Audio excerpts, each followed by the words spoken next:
Yo, what's up mga boss? San Miguel Beermen. Tuluyan na nga nalaglag sa playoffs.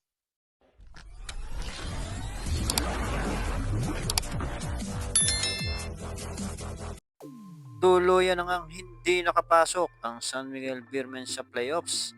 Ito ay ang kauna-unahang laglag ng San Miguel Beer simula noong 2015.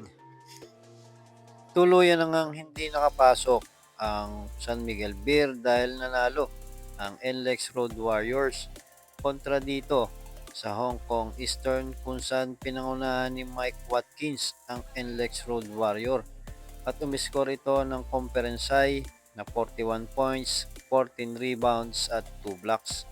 Ang NLEX Road Warrior ay malaki ang tsansang makapasok sa playoffs.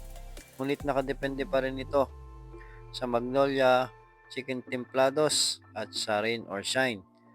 Kung mananalo ang Magnolia Chicken Templados at ang Rain or Shine, ay pasok ang Rain or Shine sa number 7 at maglalaban naman para sa 8 spot ang NLEX Road Warrior at ang Magnolia Chicken Templados.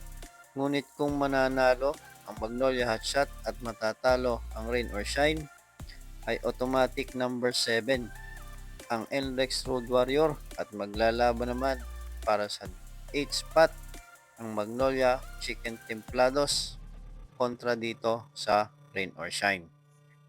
Kung matatalo ang Magnolia Chicken Templados ay tapos na ang kanilang pag-asa na makapasok pa sa playoffs ngayon sa Commissioner's Cup. Kaya importante ang laban nila kontra dito sa Meralco bukas. Thanks for watching mga boss and God bless.